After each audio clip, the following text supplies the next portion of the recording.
So my birthday is tomorrow, where I'm going to do a live stream to celebrate the occasion with all of you. So if you're watching this on the 13th, I'll be live streaming on the 14th between 1 and 3 p.m. Eastern Standard Time, which is between 7 and 9 p.m. Amsterdam time. I've been mentally preparing myself this entire year for the fact that I'm turning 30. And I've not been daunted by the thought of it. It's just strange to start living in a new decade. To me, it sounds kind of awesome to leave my 20s behind me. And back in April, I made a joke with a couple of friends because I kept seeing certain images on Instagram with depictions of, ancient dongs. And I made a joke. All I keep seeing is ancient dongs. And that eventually turned into a joke of me creating a video about ancient dongs and dongs throughout history. And eventually I decided that's going to be my last joke I make in my 20s, my sort of last hurrah before I officially become, serious or an adult. Not that I will ever be completely serious, because hi, have you met me? So I decided to upload this video a couple hours before I turned 30. So my name is Kaylee, and today we're going to do just that, looking at the depictions of dongs throughout antiquity, or in my personal words and the way I've been mentioning it this entire year, since the dawn of humanity. I'm really funny. So if you were expecting a super serious video today, like my normal content, then I'm so sorry. This is not it. This is going to be me having a joke, having a laugh, while looking at factual history, of course, but, with a wink. If you honestly thought that people living in ancient times were a lot different from people living in modern times, then I'm sorry, you're sorely mistaken. Where our teens in modern times love drawing dongs on pretty much everything, the people in ancient times weren't doing the same, actually. We have carvings, we have statues, we have ancient dong graffiti. You name it, we have it. So today we're going to look into just that, the depictions throughout history. So what if I were to ask you, what is the oldest depiction or carving of a phallus? I'm already betting that you will not know the actual answer, because it's a lot older than you think. I was amazed, actually. I did not expect it to be that old. In fact, it was so old that Doggerland was still a thing. And the Younger Dryas hadn't even happened yet. That old. It's incredibly old. There's even a debate amongst historians if this was actually the oldest dildo, or if this was used for other things, like a ritual object or a flint sharpener. But let's be completely honest, you don't carve a flint sharpener in this particular shape. At least that's what I would think. Dating from 28,000 years ago, the oldest depiction of a dong known to historians is the Hohle Fels Phallus. I mean, look at it, a flint sharpener. You believe that? Really? A flint sharpener? Yeah, no. Absolutely not. It's not a flint sharpener. It's not just a ritual object. Those cave women, back in the day, they weren't Puritans. I mean, they knew how to have fun. That's for sure. And I bet, honestly, I bet they didn't save themselves for marriage. I don't even know if marriage even was a thing back then, 28,000 years ago. Wow. The size of the Hohle Fels Phallus, made from siltstone, that's been discovered in the Swabian Jura of Germany, is also a dead giveaway. If I'm being frank, it's 28 centimeters long and it's 3 centimeters wide. He may not have been a thick boy, but boy was he long, and enough room for a woman to handle it. Dead giveaway. We all know what this is. Moving on. I'm also sure that the men watching this will be glad that it has been used as a flint sharpener, which, I mean, personally, I would think better to use this siltstone object as a flint sharpener than the actual fleshy thing that's attached to a man's body. Yeah. The Hohle Fels cave is also known for the discovery of the oldest Venus statue that dates from between 40,000 and 35,000 years ago. Honestly, the ancient inhabitants living near this cave were at least extremely sexual. There is this one tweet from Strange Facts that depicts 6 ancient dongs, which indeed are 6 ancient dongs. But the tweet is claiming that these are the oldest dongs ever found, 28,000 years old. That's not true. These are indeed ancient dongs, but they're not the Hohle Fels Phallus, which means they're not the oldest depiction of a dong ever discovered. These were actually found in France, and I've put the link to the article that debunks this tweet and shows that it was misinformed and spreading misinformation. I've linked that in the description down below so you can check it out for yourself. They are indeed peculiar shaped dongs. Let's just keep it at that. I'm not sure if they were used as dildos, but I mean, we're not judging here. We don't judge any shapes or sizes. I mean, you got what you got. So let's skip ahead to the Tepe sites in Turkey, because there were things found there that caught my eye during my research. And to be exact, the phallus-shaped pillars of Caran Tepe, they're quite interesting to me. There's a water channel leading up to the area where the pillars are situated, as you can see here in the video uploaded by Martin Sweatman, that I will link in the description down below. He was so kind to grant me the permission to use his footage in my video. He visited the site last month, in October 2021. But these pillars and their particular shape made me think that since we aren't that much different from people in ancient times, is it possible that that particular section in Caran Tepe is a brothel? Just a thought. I'm not saying that I actually completely believe in it. It's just a thought that popped in my head. What if that part was, a brothel? Maybe it was like they filled it with water since there was a water channel going towards that particular space in Caran Tepe. And yeah, maybe they would swim and do dirty things. Anything's possible, I think. Just to make it real clear, it's just a fun thought. I don't necessarily believe in it, and I'm not saying that without a doubt it's true. It's just a thought. It could have been a brothel. Maybe? We also have the Phallic figurine dating from approximately 9000 BCE that was discovered at Göbekli Tepe, which is quite the famous depiction of an ancient dong. And lastly, from the Taştepeler sites in Turkey, thanks to the great work of Matt from Ancient Architects, I was made aware of yet another depiction of an Phallic figurine dating back from approximately 10,000 years ago, and it was discovered at the Cyberg site in Turkey. Matt was so kind to censor that particular part in his thumbnail because, he's a gentleman.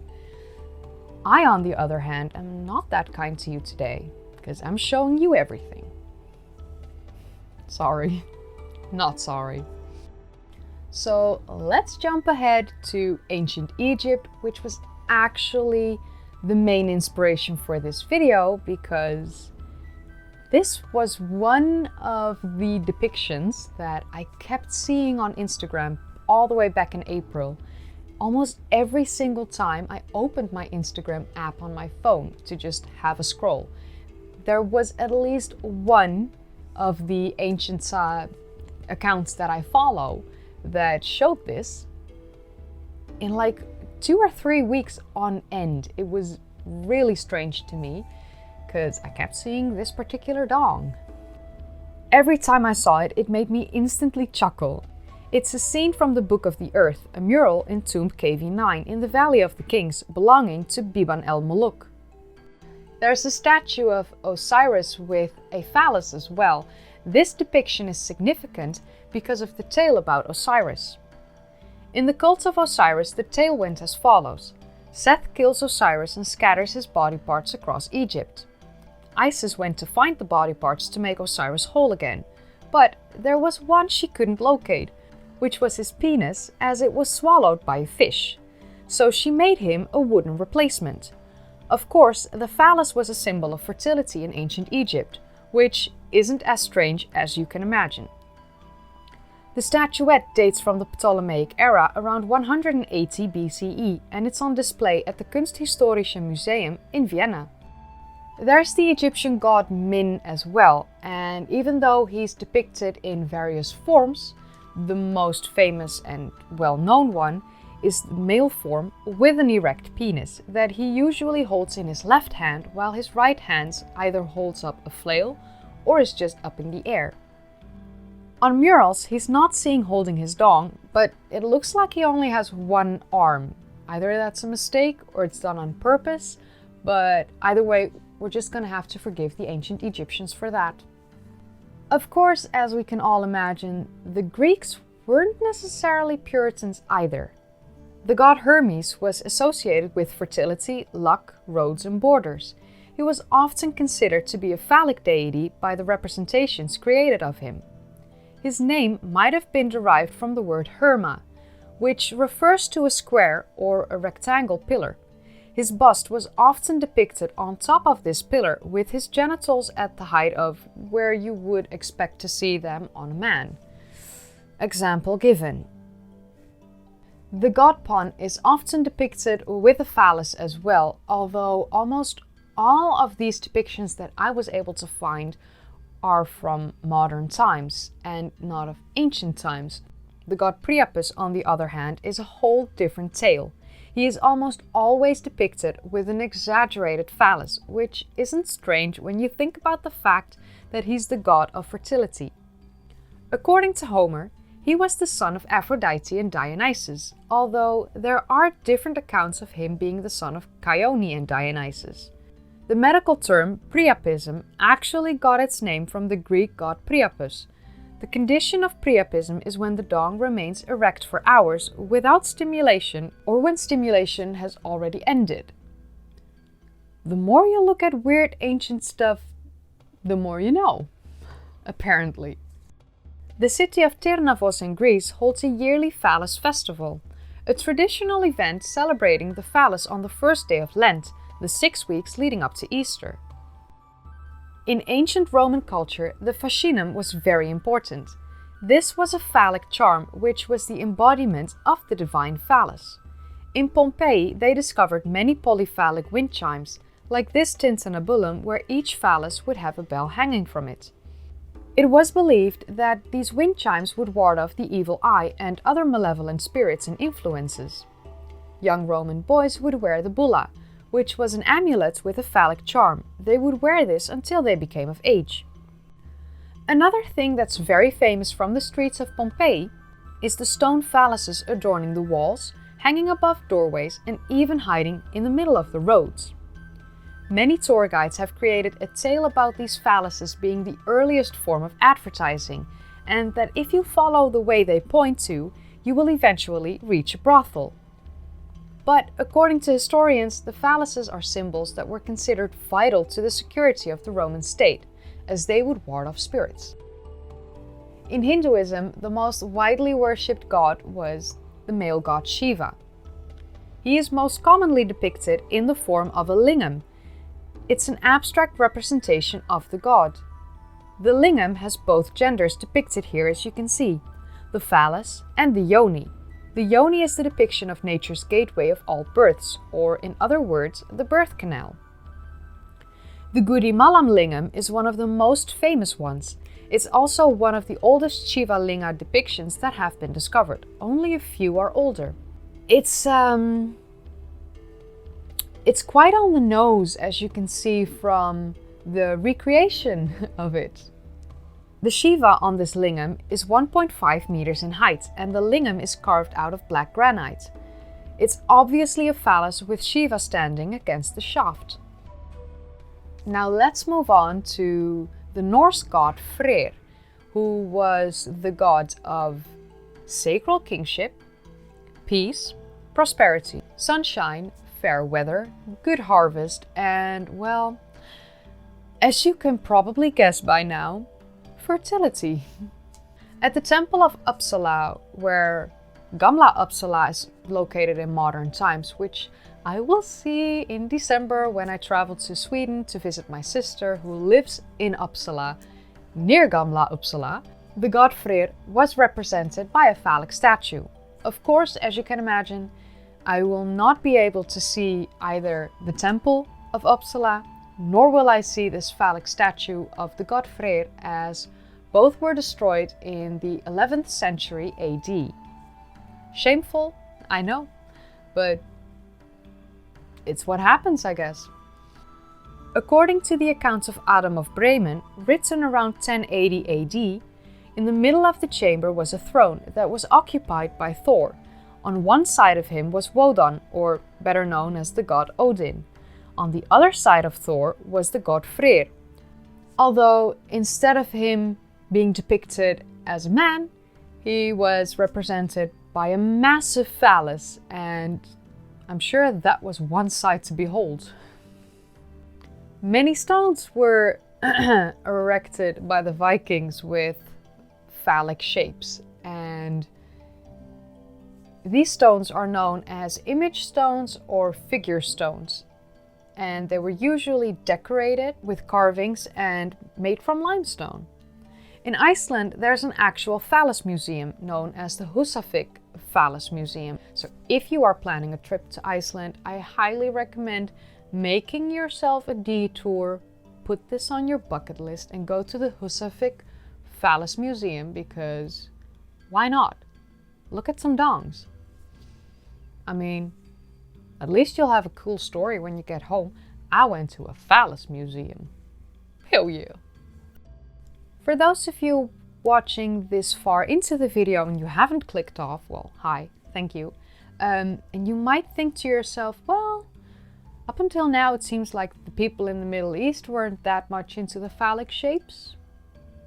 Well, not only would you be wrong, you also probably didn't have that thought in your brain just now. But now that I've planted the seed in your mind, I planted a seed, I will explain.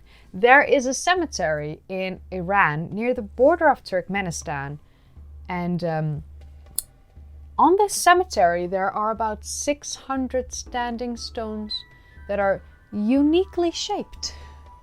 And if you thought to yourself, well, uniquely shaped, it's a video about dongs, so it's probably phallic in shape, you'd be right. You would be absolutely right. There are actually two types of shapes found on this cemetery. Type 1 is the phallus in the more traditional sense, ranging in length between 60 centimeters and 4 meters in height. And type 2, in my opinion, has the marbles depicted as well on the sides and are generally speaking of a smaller size. There are some people that claim that the type 2 standing stones found on this cemetery are actually the depiction of the female. I'm on the fence to that because I don't see it. To me, they are just marbles on the sides. For a lack of better term for balls, because balls is way too much on the nose, I'll just call them marbles. It's a video about dongs and marbles. Oh, how the mighty have fallen.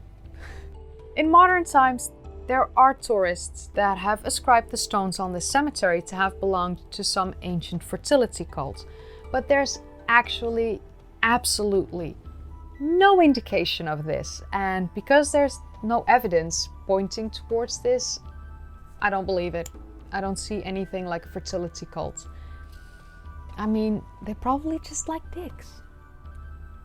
Dongs. I meant dongs. Phalluses. Oops. I fucked up.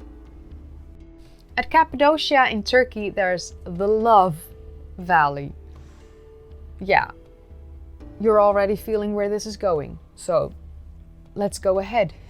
You can find these beautifully huge phalluses here. And since I'm planning to do a video on Cappadocia in the future, I'm not going to go into this any further than just mentioning it, because this video is already way too long. It was supposed to be a joke, about 6, 7, maybe max 8 minutes long, and it turned into at least double that. So we're just gonna have to move on. Cappadocia, Love Valley, phalluses, they're massive, and yeah, moving on. In Japan, there's a fertility shrine that exists in modern times that is very old. It's in Nagato in the Yamaguchi prefecture. Phallus adoration was very widespread throughout Japan's history. The shrine in the Yamaguchi prefecture is known as the Marakanen shrine, and as you can clearly see, they worship the dong. Now I'm wondering, did that shrine have a gong? Because I don't know, somehow I feel like dongs and gongs go hand in hand.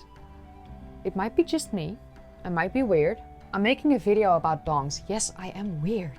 Hi, have you met me? Don't ever meet me. It's probably for the best.